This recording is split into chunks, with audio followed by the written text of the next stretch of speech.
Meu nome é Juliana Gurgel Gianetti, sou professora associada do Departamento de Pediatria da Faculdade de Medicina da UFMG e hoje eu vou abordar o tema atraso do desenvolvimento neuropsicomotor na infância. A aula ela vai constar de alguns itens e nós vamos abordar inicialmente alguns conceitos básicos, posteriormente falaremos da semiologia neurológica e abordaremos as principais etiologias do atraso do desenvolvimento neuropsicomotor na infância. Posteriormente, abordaremos a propedêutica e o acompanhamento clínico desses pacientes. Então, de forma didática, a aula será dividida em atraso global do desenvolvimento e atraso motor isolado ou atraso isolado do desenvolvimento. Vamos abordar alguns termos básicos que serão utilizados ao longo da aula, entre eles o conceito de desenvolvimento neuropsicomotor, o que seria atraso e involução e a diferença entre um atraso global e um atraso motor isolado. Primeiro conceito a respeito do desenvolvimento neuropsicomotor. Então, ele consiste na emergência de formas, de função e de comportamento, que será o resultado das interações entre o organismo de um lado e o ambiente externo do outro. O desenvolvimento da criança, então, nós temos que considerar a dimensão biológica e psíquica, e agindo sobre o organismo da criança, teremos os determinantes sociais, econômicos e culturais. Daí surge, então, o desenvolvimento neuropsicomotor. O desenvolvimento, como sabemos, ele tem uma variação individual significativa e, para isso, nós utilizamos algumas escalas de triagem na avaliação das crianças. Essas escalas, elas consideram a aquisição de habilidades de acordo com uma faixa etária, não especificamente uma idade, justamente por essa variação individual. Por outro lado, existem alguns pontos fixos do desenvolvimento neuropsicomotor que devemos estar atentos. Sempre o desenvolvimento será no sentido céfalo-caudal. Isso quer dizer que o bebê primeiro sustenta o pescoço, posteriormente se coloca na posição sentada para depois ficar em pé e andar. Essa sequência ela é igual para todas as crianças. Do ponto de vista de habilidades dos membros, elas começam a nível proximal e posteriormente distal, ou seja, somente no final do primeiro ano a criança adquire a pinça fina nas mãos. Com relação ao tipo de resposta, sabemos que no primeiro trimestre de vida temos as respostas reflexas, onde predominam aí os reflexos arcaicos na avaliação do bebê. Posteriormente surgem, então, as respostas voluntárias e automáticas, e isso é fundamental observarmos, então, a evolução ao longo desse primeiro ano de vida. Bom, então o que seria um atraso ou uma involução? Importante diferenciar essas duas coisas. O atraso do desenvolvimento, ele consiste na defasagem entre a idade cronológica e a idade de aquisição de uma determinada habilidade. Ou seja, a criança vai alcançar ou pode até não alcançar determinada habilidade, mas ela alcançará no momento não próprio daquela habilidade, não dentro da faixa etária, ou seja, terá um desenvolvimento mais lento. Com relação à involução ou regressão, nós consideramos esse termo, ele deve ser utilizado quando a criança adquire habilidades e ela passa a perdê-las. Então, normalmente, quando estamos diante de uma criança que andava, para de andar, posteriormente ela para de sentar, nós devemos considerar isso uma involução do desenvolvimento neuropsicomotor. Geralmente a involução está associada a doenças neurodegenerativas que não serão abordadas aqui. Bom, um outro aspecto importante é classificar o atraso. Então, nós já sabemos o conceito do atraso, agora nós vamos classificar em atraso global ou atraso isolado. O que seria o atraso global? Quando nós temos o comprometimento de duas ou mais esferas do desenvolvimento neuropsicomotor, incluindo aí um atraso motor associado a um atraso de linguagem e da cognição. E o atraso isolado ou dissociado, nós teríamos apenas o comprometimento de uma das áreas do desenvolvimento neuropsicomotor, ou seja, um atraso motor isolado ou um atraso de linguagem isolado. Bom, então, de forma didática, nós vamos considerar que, diante de um atraso global, onde há atraso motor, um déficit cognitivo e um déficit de linguagem, possivelmente nós vamos estar falando do comprometimento central do encéfalo, ou seja, do neurônio motor superior. Por outro lado, se eu tenho um atraso motor puro, isolado, associado a sinais como fraqueza e hipotonia, eu vou estar falando de lesões que acometem a unidade motora, que vai desde o corno anterior da medula até o músculo. E aí a gente estaria falando da síndrome do neurônio motor inferior. Então aqui nós temos que dividir duas grandes síndromes do ponto de vista de semiologia neurológica. A síndrome do neurônio motor superior e a síndrome do neurônio motor inferior. Primeiro aspecto, em relação à fraqueza, ela é muito mais acentuada na síndrome do neurônio motor inferior. No neurônio motor superior, eu tenho um quadro de hipertonia e espasticidade, enquanto no neurônio motor inferior prevalece a hipotonia. Associada à hipotonia, na síndrome do neurônio motor inferior, eu encontro hiporreflexia ou arreflexia, enquanto que na síndrome do neurônio motor superior, nós vamos encontrar, além da hipertonia e espasticidade, a hiperreflexia e, frequentemente, o reflexo cutâneo plantar e extensão, que seria o sinal de Babinski. Então, diante de uma criança que se apresenta com um quadro de fraqueza, hipertonia, hiperreflexia, mais sinal de Babinski, eu vou pensar na síndrome do neurônio motor superior. Se essa criança apresenta também um atraso motor de linguagem e cognitivo, eu vou imaginar que nós estamos diante de um atraso global associado a lesões centrais, geralmente difusas. Mas se eu tenho uma criança que se apresenta com hipertonia, mas uma fraqueza localizada em um só membro ou num dimídio, onde nós vamos pensar em um atraso motor associado a lesões centrais focais. Esse grupo, especificamente, nós não vamos abordar, porque seria um grupo muito isolado. Nós vamos considerar principalmente aqui, na síndrome do neurônio motor superior, o atraso global do desenvolvimento neuropsicomotor. Se eu tenho uma criança que me chega com um quadro de fraqueza, hipotonia, hiporreflexia ou arreflexia, ou eventualmente esses reflexos podem até estar normais, eu vou pensar na síndrome do neurônio motor inferior. E aí eu vou estar falando de um atraso motor isolado, ou seja, não há comprometimento da linguagem, não há comprometimento cognitivo, é apenas um atraso motor associado a lesões periféricas ou lesões da unidade motora, que vai desde o corno anterior da medula até o músculo. Então, vamos abordar este primeiro grupo, atraso motor isolado. Aqui, falando da síndrome do neurônio motor inferior, quando nós abordamos esse grupo, nós vamos estar falando das doenças neuromusculares. As doenças neuromusculares, elas acometem 1 em cada 3.500 indivíduos, como um grupo. Obviamente, nós temos incidências menores para algumas doenças e, às vezes, até mais frequente em outras. Bom, em relação ao corno anterior da medula, nós podemos ter as lesões, principalmente na infância, vão estar relacionadas à atrofia muscular espinhal.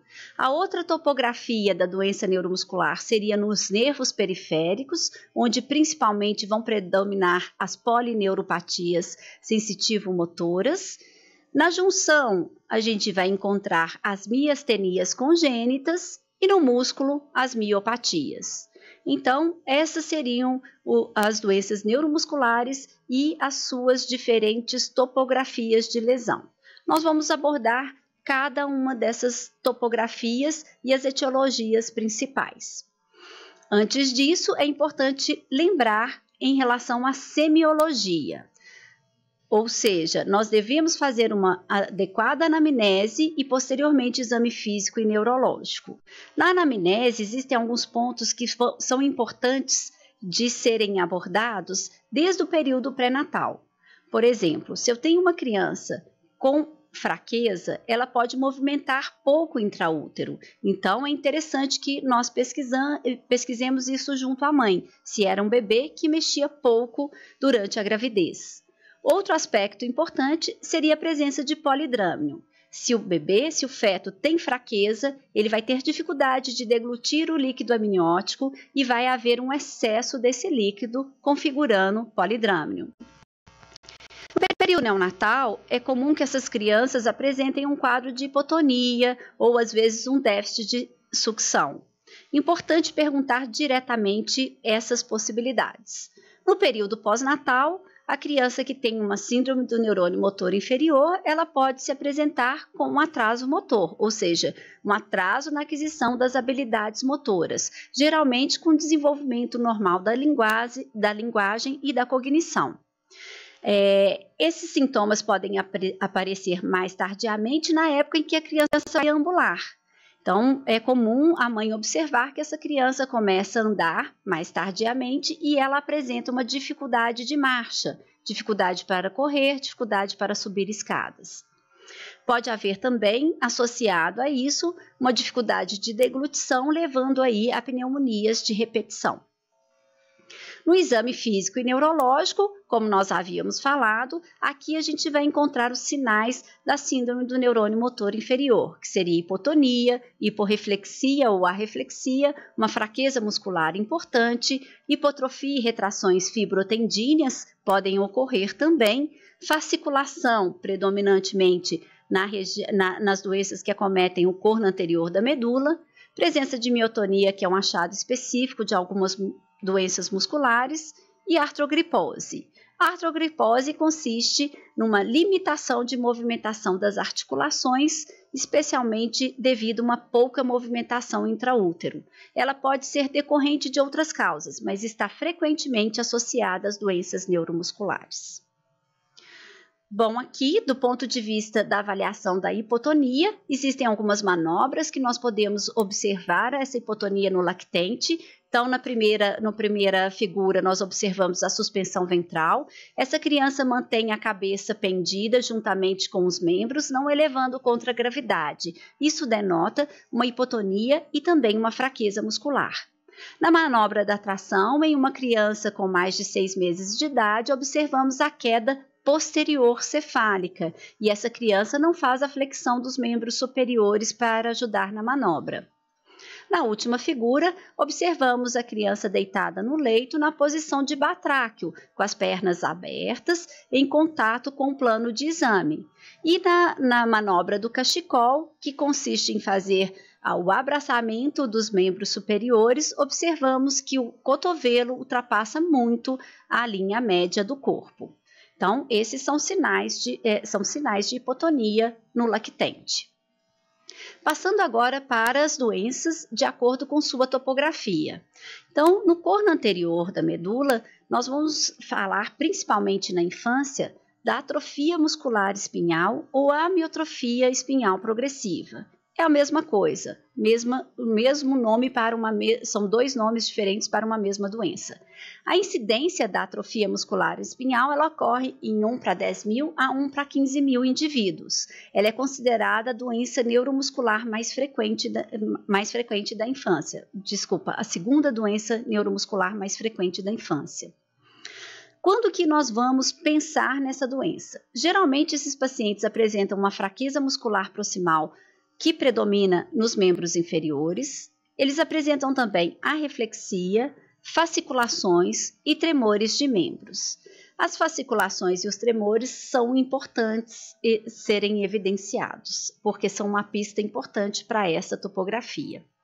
Aqui nós observamos, nesse primeiro vídeo, a criança deitada, onde ela consegue elevar os membros superiores, ou seja, ela tem uma força que vence a gravidade, mas nos membros inferiores ela apenas faz movimentos no plano horizontal. Isso é bem sugestivo de amiotrofia espinhal, ou seja, um predomínio de força, um déficit de força proximal, predominantemente em membros inferiores.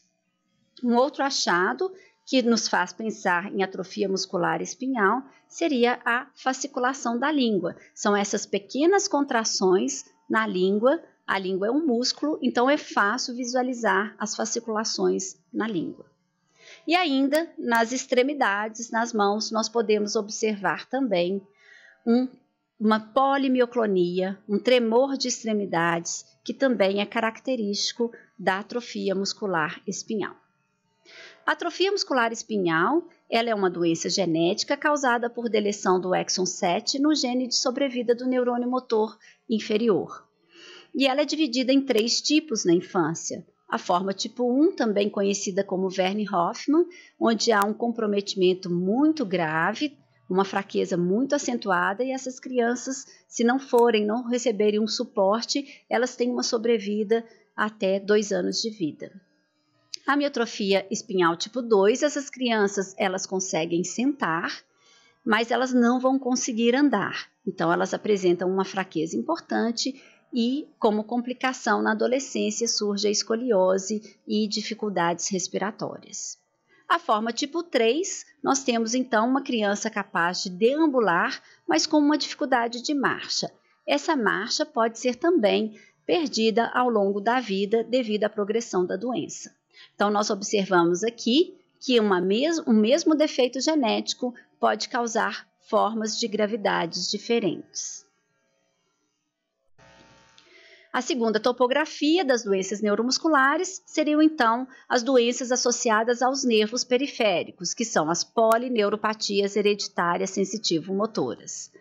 Nessa forma, os pacientes vão se apresentar com hipotonia, fraqueza e atrofia muscular distal, com uma marcha escarvante, arreflexia ou diminuição do reflexo osteotendíneo.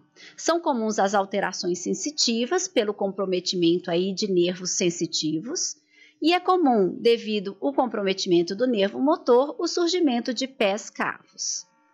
Como eu falei, a marcha desses pacientes é uma marcha escarvante, ou seja, o paciente consegue elevar a coxa, mas o pé cai. Então, é como se ele escavasse o chão. Daí vem o nome marcha escarvante. Na figura acima, nós podemos observar uma atrofia da musculatura distal, principalmente na mãe dessas 2 crianças, que são portadoras da polineuropatia hereditária sensitivo-motora.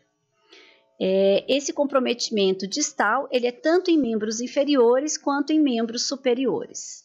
Mais evidente na mãe, que é adulta, enquanto as crianças já têm alguns sintomas, mas a atrofia ainda não é tão evidente. A terceira topografia, então, seria a junção mioneural, a junção entre o nervo e o músculo. E aqui nós vamos falar das miastenias congênitas. No adulto, nessa topografia, nós temos a miastenia graves. Bom, mas aqui, falando das miastenias congênitas, nós vamos encontrar um paciente que apresenta fraqueza e fatigabilidade. Esse seria o principal sinal da doença da junção mioneural. Essa criança acorda bem e ao longo do dia ela vai ficando fraca. Isso traz esse contexto da fatigabilidade. É muito comum que quando essas crianças façam exercício, elas fiquem muito exauridas, cansadas e precisem de um tempo para descansar. É comum elas apresentarem uma hipotonia, os reflexos osteotendíneos podem ser normais ou diminuídos e a gente não vai encontrar nem alterações sensitivas e nem fasciculações.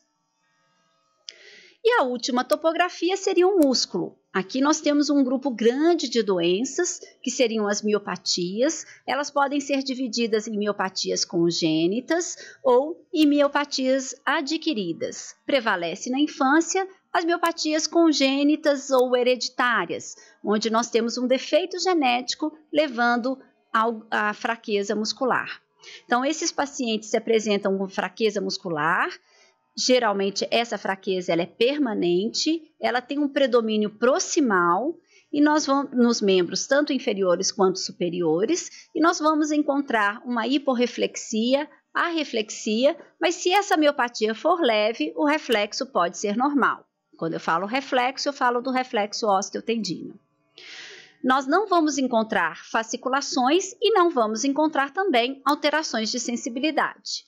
E aqui nós podemos observar nessas figuras a gravidade variável das miopatias. Então, eu posso ter uma criança capaz de andar, eu posso ter uma criança que não consegue andar e posso ter crianças que dependam de ventilação mecânica já desde o nascimento.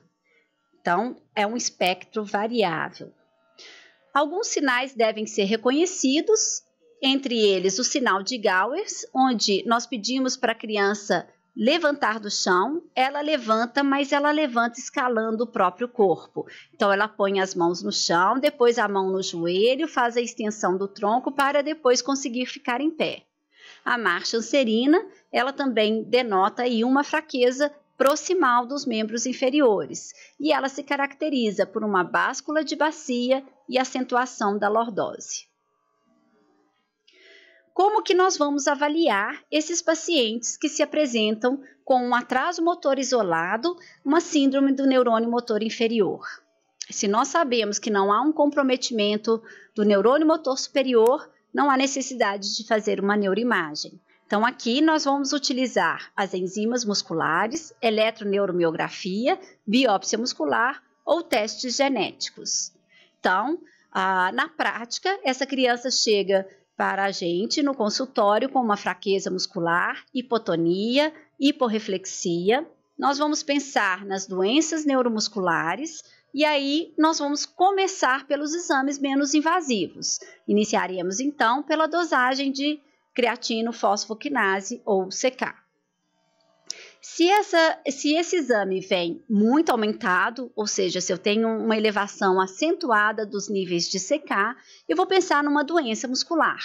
CK é uma enzima muscular, então se a gente tem um aumento sérico das enzimas musculares, eu penso em alguma lesão do músculo. Então aqui eu vou pensar numa doença muscular, eu posso lançar mão de biópsia muscular ou, dependendo do quadro clínico, se eu tenho uma suspeita mais específica, eu posso fazer diretamente um teste genético. Mas e se essa CK está normal ou discretamente aumentada? Eu posso ter doenças do corno anterior da medula, que podem levar a um aumento discreto da CK, e eu tenho doenças do músculo onde a CK é normal. Então, eu não tenho como definir melhor essa topografia. Então, eu lanço mão da eletroneuromiografia, que vai me falar se o problema está no corno anterior, se está no nervo, na junção ou no músculo.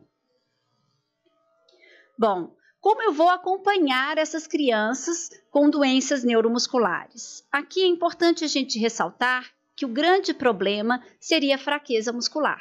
Essas crianças têm fraqueza, então elas podem desenvolver complicações associadas à fraqueza muscular. Com relação à parte motora, nós já vimos, a fraqueza leva a um atraso motor e vai precisar de um acompanhamento de fisioterapia motora. Mas essa fraqueza pode acometer também músculos da respiração, e aí isso vai levar um distúrbio ventilatório restritivo e nós devemos acompanhar a função ventilatória dos nossos pacientes. Eles podem ter também uma tosse ineficaz e para isso nós devemos fazer a fisioterapia respiratória. Além disso, é possível encontrarmos também nesses pacientes um distúrbio de deglutição. Esse distúrbio de deglutição, ele pode provocar microaspirações e pneumonias de repetição e ele pode provocar também um distúrbio nutricional, ou seja, essa criança pode ter dificuldade no ganho de peso. Muito importante que seja acompanhado essa questão nutricional desses pacientes.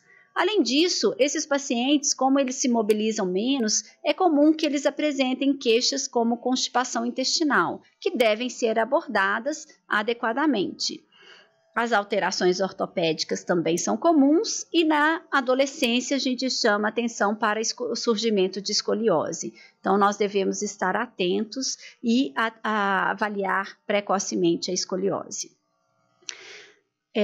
Esses pacientes devem ser, então, acompanhados por uma equipe multidisciplinar, onde nós devemos incluir fonoaudiólogo, fisioterapeuta respiratório e motor, terapia ocupacional, pediatra e neuropediatra.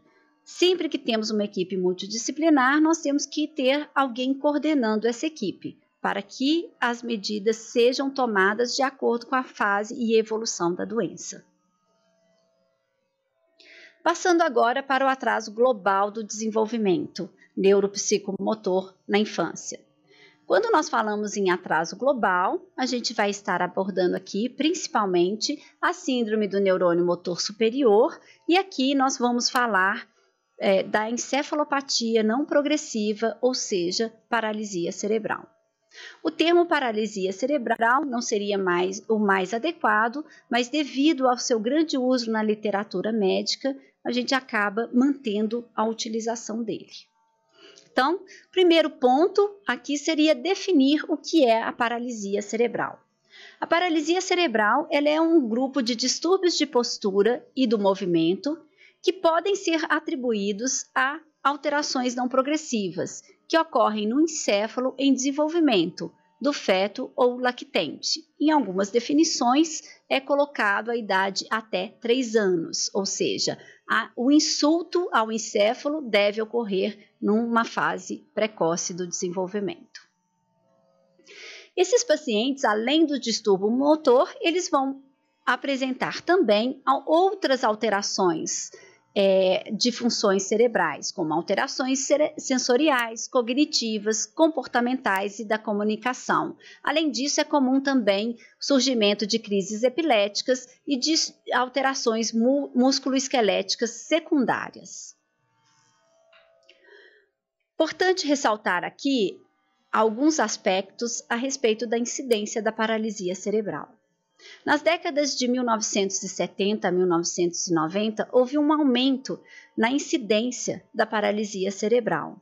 Isso foi relacionado à instituição da ventilação mecânica no período neonatal nos berçários. Com isso, o maior número de prematuros passam a sobreviver e passam a apresentar sequelas. Daí surge esse aumento na incidência da paralisia cerebral. Nos últimos 20 anos, por outro lado, essas medidas já estão bem estabelecidas e aí a incidência da paralisia cerebral se tornou mais estável e atinge em torno de 2 em cada 1.000 nascidos vivos. Um ponto muito importante é ressaltar que a prevalência de paralisia cerebral ela é inversamente proporcional à idade gestacional e ao peso do nascimento. Então, quanto menor a idade gestacional e o peso, maior a chance de surgir uma paralisia cerebral.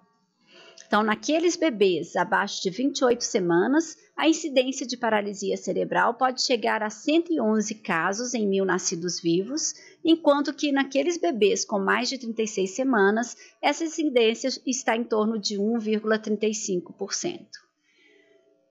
Mesma coisa se a gente observar o peso. Então, abaixo de 1.499 gramas, 60 casos em 1.000 nascidos vivos. Acima de 2.500 gramas, um caso em cada 1.000 nascidos vivos.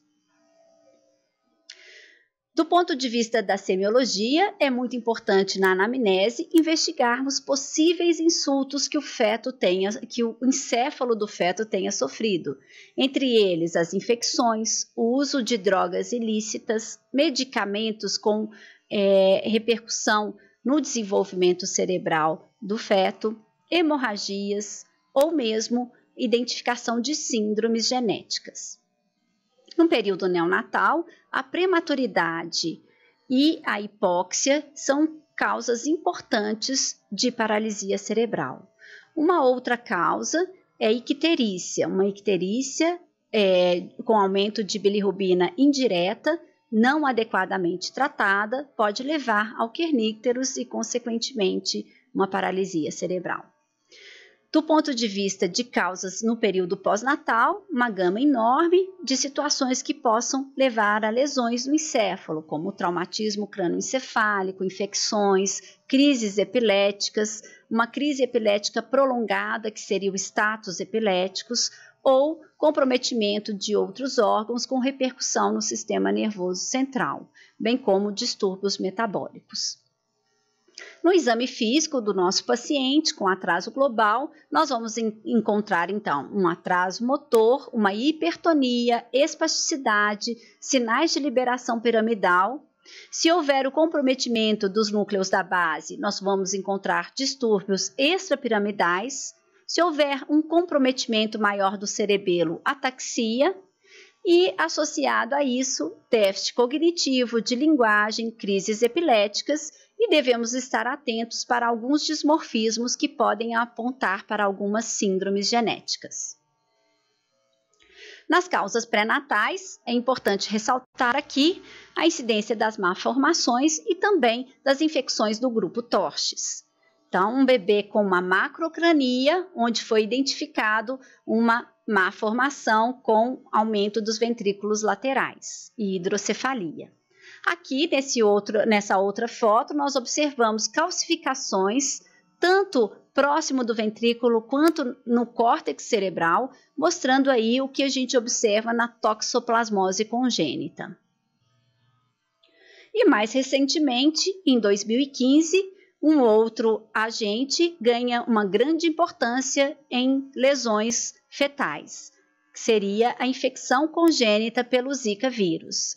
Essa infecção, ela cursa, então, com um grande comprometimento do sistema nervoso central, com malformações do tipo paquigeria, às vezes até lisencefalia, e calcificações difusas. Esses pacientes evoluem com um quadro de paralisia cerebral e epilepsia refratária. Entre as causas perinatais, nós devemos sempre investigar como que foi o trabalho de parto, se foi um parto muito demorado, se esse bebê nasceu com sinais de asfixias que podem dar indícios aí para uma síndrome hipóxico-isquêmica, a presença de hemorragia intracraniana, especialmente nos prematuros, né? A presença de icterícia grave, levando aí um quadro de kernícteros. A própria prematuridade e o baixo peso são fatores de risco para paralisia cerebral e infecções no período neonatal. Isso tudo deve ser investigado. Aqui nós temos duas imagens, uma imagem de ressonância, onde há um comprometimento da substância branca periventricular, que nós chamamos de leucomalácia periventricular, que está associada à síndrome de hipóxia no prematuro. Ao lado, um ultrassom transfontanela, onde podemos observar uma hemorragia periventricular, também muito comum nos prematuros. Nós vamos ver um pouquinho a respeito dessa fisiopatologia logo à frente. Entre as causas pós-natais, como eu falei, uma gama grande de lesões podem acometer o encéfalo e causar paralisia cerebral, entre elas as meningoencefalites bacterianas e virais. O traumatismo crânioencefálico é mais importante também.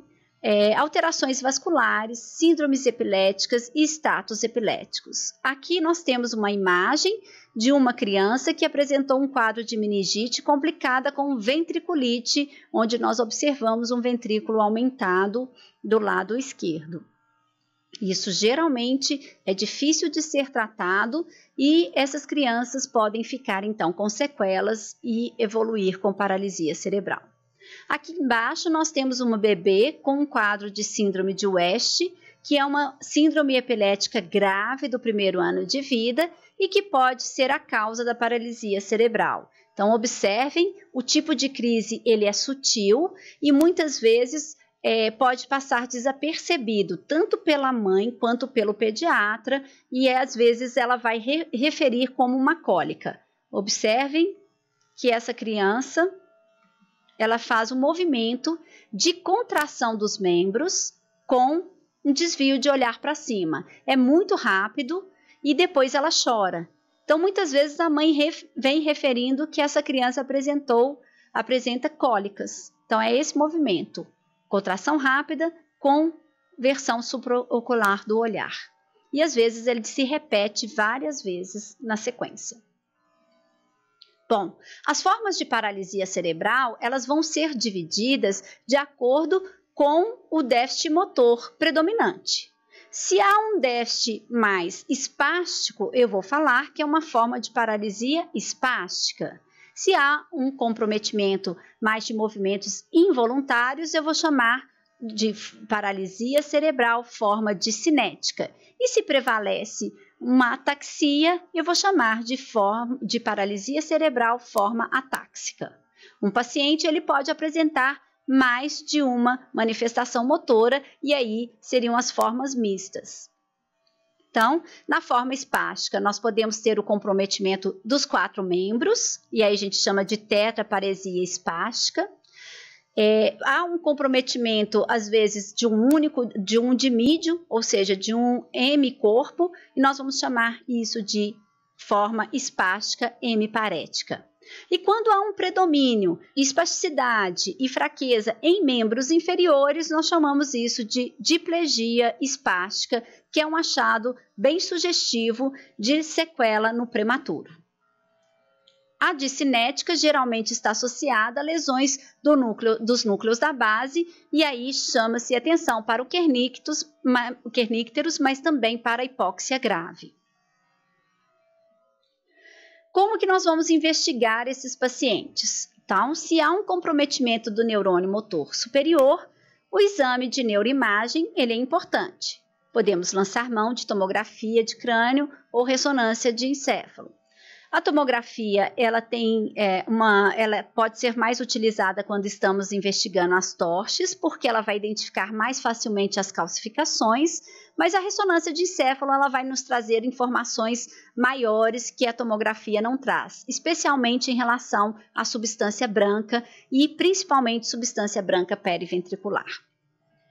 Podíamos fazer as sorologias para torches quando estivermos suspeitando das infecções congênitas, lembrando também do Zika vírus.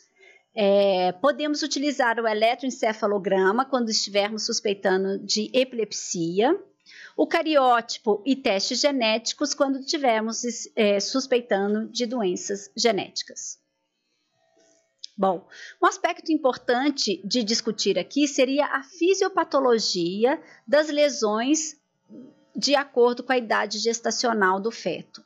Então, se nós temos lesões que acontecem até 20 semanas de gestação, é muito comum o surgimento de má formação do sistema nervoso central. Se essas lesões ocorrem, principalmente lesões hipóxias, entre 26 a 30 semanas, nós vamos ter as lesões de substância branca periventricular. E as lesões ao termo, geralmente há um comprometimento mais da região córtico-subcortical. Lembrando que no prematuro, a taxa de metabolismo é maior na substância branca, daí também há o resultado dessas lesões em substância branca. Enquanto que no recém-nascido a termo, a taxa de metabolismo cerebral é maior na região cortical. Daí também a consequência de lesões córtico-subcortical no recém-nascido a termo. Então, no prematuro, lembrar sempre da leucoencefalomalácia periventricular, que é a lesão necrótica da substância branca periventricular, dorsal e lateral ao ângulo externo dos ventrículos laterais. Essa região ela tem uma maior susceptibilidade à hipóxia. Por quê? Porque há uma imaturidade da rede vascular periventricular profunda do prematuro. E há também, como eu havia falado, maior taxa metabólica da substância branca nessa região.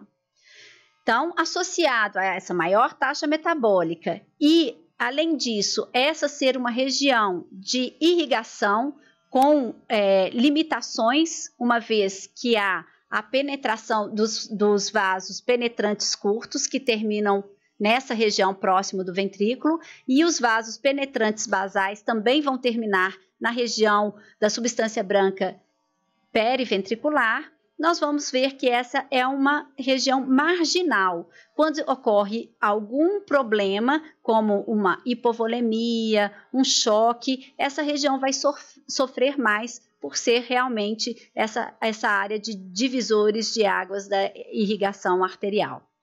Se a gente observar mais de perto, nós vamos ver que, de acordo com o homúnculo, nós temos que as fibras que passam para os membros inferiores, elas estão mais próximas do ventrículo lateral.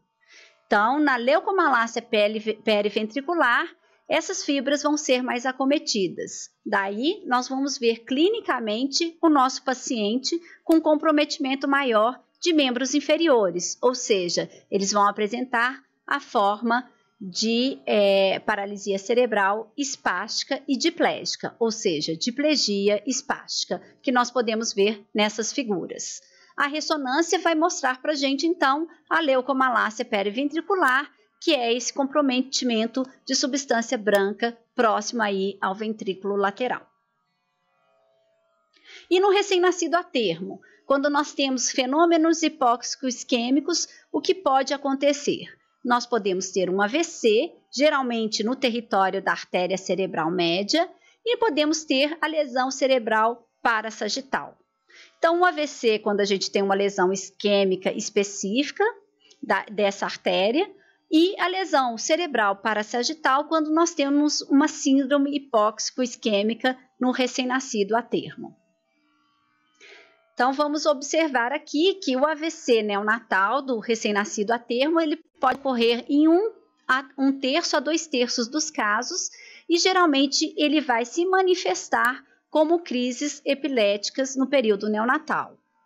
No entanto, esses pacientes podem não apresentar essas crises epiléticas e, às vezes, a primeira manifestação dessa lesão vai ser na época em que essa criança começa a ter a apreensão manual voluntária.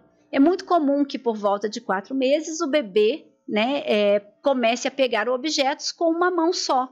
Muitas vezes a mãe não fica muito preocupada porque acha que já seria uma representação de uma dominância de um hemisfério.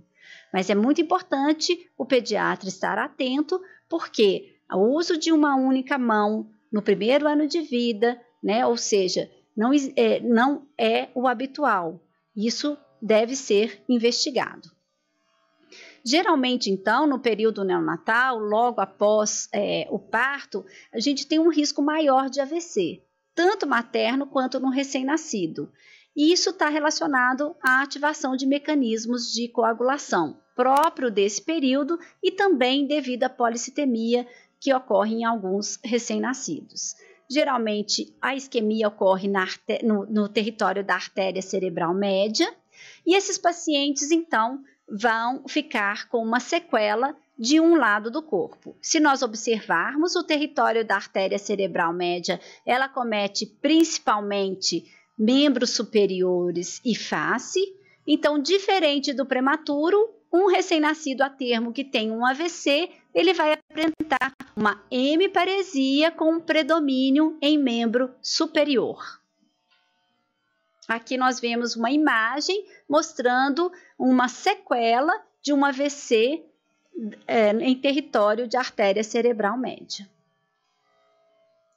Bom, e quando a hipóxia ocorre, de forma grave no recém-nascido a termo? Como nós falamos, a taxa metabólica ela é maior na substância cortical no recém-nascido a termo, então a gente vai ter uma lesão parassagital, que eu vou mostrar à frente. Esses pacientes, eles ficam geralmente com uma sequela grave, com uma espasticidade dos 4 membros, pode haver um comprometimento também dos núcleos da base. Então, são crianças que vão cursar com microcefalia, deficiência mental grave, epilepsia refratária, distúrbios visuais, dificuldade de deglutição e um atraso de linguagem significativo. Aqui nós temos, então, a representação da necrose parassagital, que é característica do recém-nascido a termo. Então, aqui nessa região, identificada no slide, nós temos as áreas de fronteira entre os territórios da artéria cerebral anterior, média e posterior, e devido a isso, por serem zonas fronteiriças, nós vamos ter lesões predominantes nessa região. E com isso, o paciente vai ter um comprometimento dos 4 membros. Aqui nós temos a representação de um paciente com tetraplegia espástica, mostrando o comprometimento dos 4 membros, uma microcefalia e, frequentemente, esses pacientes apresentam também distúrbios de movimento. E aqui, com relação ao tratamento da paralisia cerebral, é muito importante a identificação precoce desses pacientes, porque uma estimulação precoce do sistema nervoso central é fundamental. Aqui nós estamos trabalhando com pacientes com alta plasticidade cerebral, ou seja, se eu tenho uma lesão em uma determinada área, eu posso estimular uma área adjacente que vai assumir aquela função. Com isso, eu diminuo o nível de sequela do meu paciente. Então, muito importante a estimulação precoce. E aqui, ao contrário das doenças neuromusculares, onde o principal problema é a fraqueza muscular, aqui nesses pacientes o principal problema é a espasticidade. Isso vai levar uma incoordenação de deglutição e, consequentemente, um distúrbio nutricional. Nós temos que estar atentos, porque dependendo do nível de sequela, é muito importante que esse paciente seja abordado adequadamente do ponto de vista nutricional, pensando-se inclusive na realização de uma gastrostomia. Com relação a alterações ortopédicas, esses pacientes, devido à espasticidade, é muito comum que eles apresentem luxação de quadril. Isso pode ser prevenido com fisioterapia motora e o uso da toxina botulínica.